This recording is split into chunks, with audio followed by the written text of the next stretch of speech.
Okay, hey, I have been so deeply affected by this little testimony piece. Heidi Baker Testimony, Toronto. Hi, I am in my dialysis clinic and I'm apprehending this amazing thing in the only way that I know how to do it. It is true to say that the temple and the tabernacle are gone and destroyed, and the body and blood of Yeshua in homes with children and people has become the new Holy of Holies.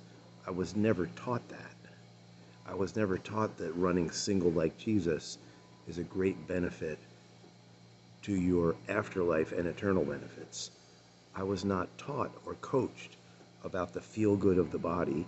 I was not taught or coached about the Holy Spirit and the actual apostles' teachings that Jesus gave. All this stuff I didn't know about. It's beautiful. It's fascinating. Listen to this woman's experience. She goes into this environment where there's a lot of spiritual activity going on, and this wild stuff happens to her. She's just a woman, a girl. And Jesus gives her visions and image and explanation at this time where there's all of this deep worship going on and welcoming of the Holy Spirit. Here we go.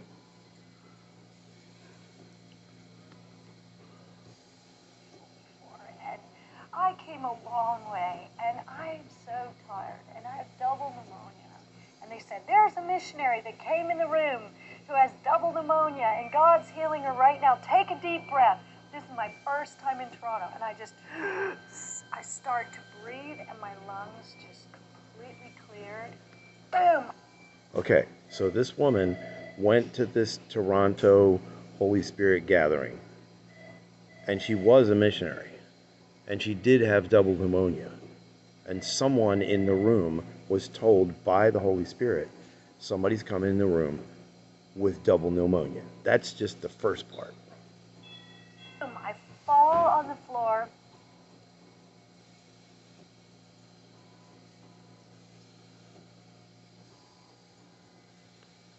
And instead of God saying, oh, sweetheart, just go to Kmart, he showed me himself. I saw him in this way, face to face. I saw his eyes like burning like fire. And they're just burning, and this love hit me. I'll do anything. And I already thought I was doing anything for me. Just this. So she's having this interaction, this direct interaction with Yeshua. And she's getting instructions about her whole life in this atmosphere of worship and people praising and praying and inviting the Holy Spirit. She's talking with Jesus directly. Passion in my heart, and then I looked around, and there were Thousands of children. And I started screaming out loud in church. See, people don't always know what's happening when someone's screaming in church. She saw, in the depth of this vision, she saw Jesus let her see thousands of children. And then she starts screaming, no, I can't do this. And here I am. No one knows what I do or where I'm from or why I'm screaming. And no one stopped me. Like, they let God move in this house. That's refreshing. They let God move in this house. And I'm screaming, no! Which is not when you should scream, but God knows my heart. I was thinking it's too hard. And I saw all these kids. And then he said, look into my eyes. And I looked into his eyes. And he said... So she sees all these children. And she says, no, I can't take care of all these children. And Jesus says, look into my eyes. Now watch what happens. This is one of the most amazing descriptions of the power of communion that I have ever heard in my entire human life. Stand by, listen carefully as best you can. He said, I died that there would always be enough. He just ripped a piece of his flesh out. He said, I died so that there will always be enough. And he ripped a piece of his flesh off of his body, right in this vision. Out of his side. And his flesh was broken, like his body was bruised and broken. He just ripped it out. And he handed it to me. He said, eat this. Give it to the children. And I took this piece of flesh, and I thought, that's ugly.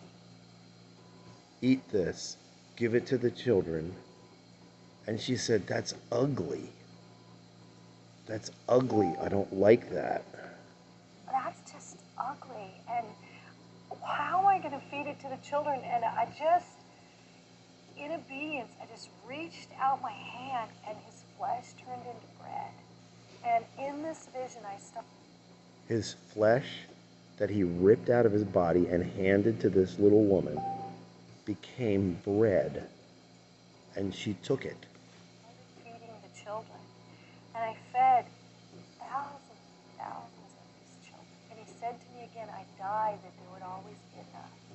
Then So in this vision, where she's just slammed by the Holy Spirit, she is feeding thousands of children with this body bread that is given to her. And he says, I died so that there will always be enough. How wild is that? And he handed me a cup and put it right next to his side, and it was a poor man's cup. It wasn't gold, it didn't have jewels, it was just, and out of his side, holy side, flowed blood and water. And he said, this is a cup of suffering and joy. Will you drink it? Okay, so I'm going to speak it again. She is given an ordinary cup, and his side flows with blood and water. And he said, this is a cup of joy and suffering, suffering and joy. Will you drink it? I said, yes, I'll drink it, Lord, I'll drink it. And I just put it to my lips, and I drank the cup of suffering and joy. Not understanding, but just being obedient to his loving heart, his face, his eyes. I couldn't say no to him. My no turned into a yes on the floor in Toronto. My no, my fear of what it would be like to feed thousands and thousands of children, and to just believe that there was always enough. My fear, the fear of that, just dissipated his love. And I reached out the cup, and I started giving it to the children, and they all drank.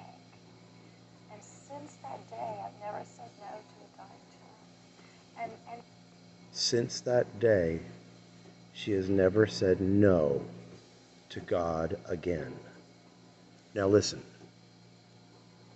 I have a peculiar job in my spiritual life.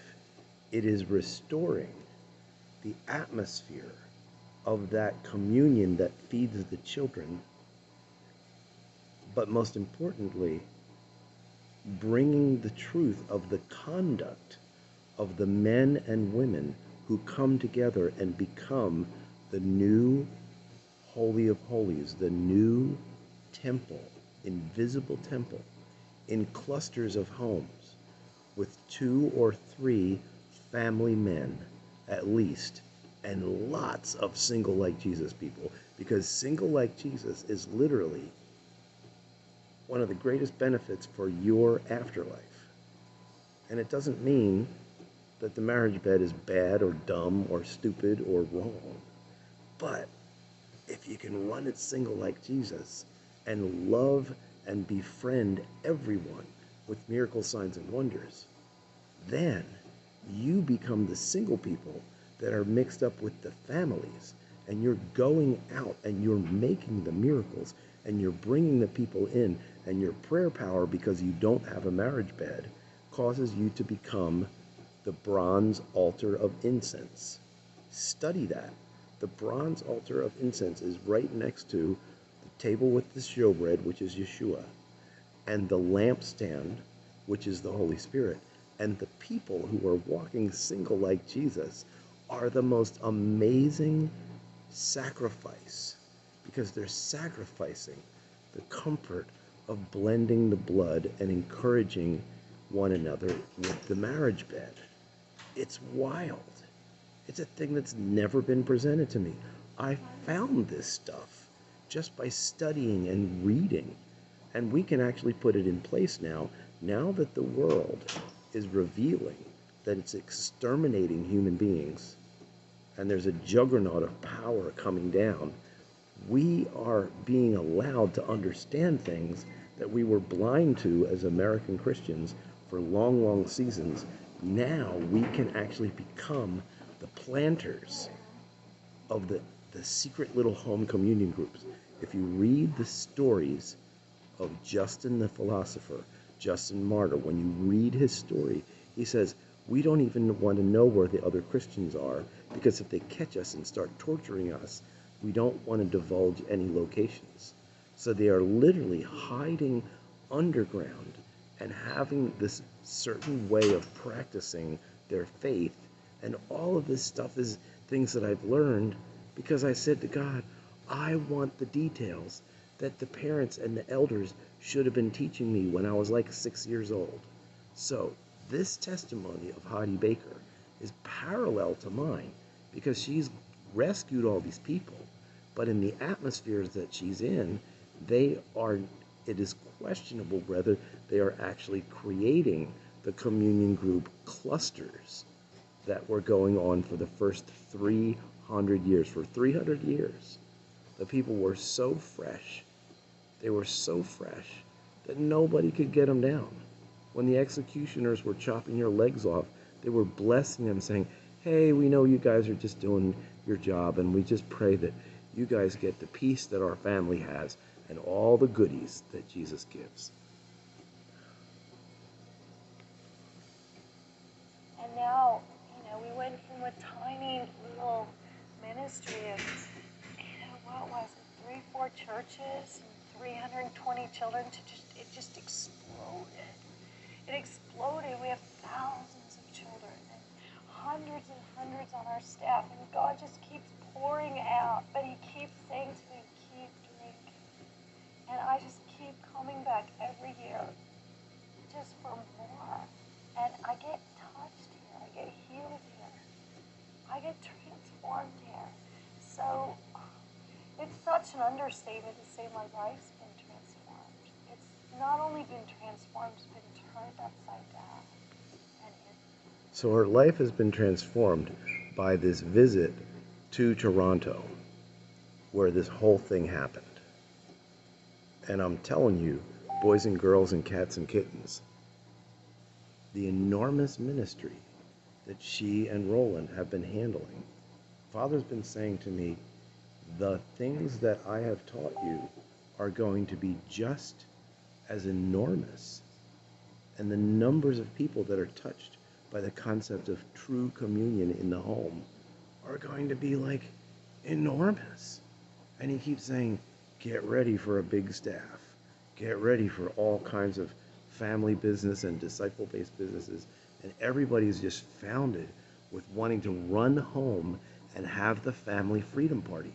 Because the family freedom party is exactly what she's talking about. The food for the children and the drink that comes out of Jesus' side. This is not any little goofy thing. This is a mystical thing that is connected with your personal afterlife. And when your personal life right now is snuffed out, what you do regarding these things is going to be a grand part of the mansions and wonders that are actually built by the God that loves you, that's nuts about you. The Jesus that loves you is going to do wild things for you. And I am giving you the truth of how to be the new Holy of Holies, which has been largely forgotten over 2,000 years by lots and lots of Christianity people.